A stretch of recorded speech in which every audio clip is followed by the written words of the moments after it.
Panginoon, salamat sa lakas na ibinibigay ninyo sa akin. Salamat sa pagpapala. Salamat sa lagi kang nakahanda na ako'y tulungan palagi. Alam kong lagi kang nakasuporta sa akin.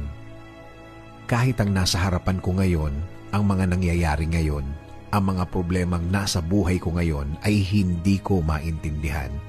Kahit na ang tingin ko sa sitwasyon ko ngayon ay napakagulo. Sa iyo pa rin ako aasa, sa iyo pa rin ako kakapit because you said in your word that you will always be there for me with a helping hand.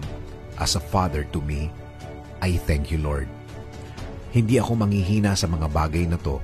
Hindi ako mawawala ng loob, hindi ako matatakot dahil naniniwala ako na lagi kang andyan para ako ay sagipin sa mga problemadong araw tulad ng mga nararanasan ko, Panginoon. Alam ko, Lord, things will never be the same na ang lahat ng ito'y magbabago, na ang lahat ng ito'y mabibigyan mo ng sagot, na ang lahat ng ito'y nasa harap ko lang na ikaw ay nagbibigay ng iyong blessings behind the scene.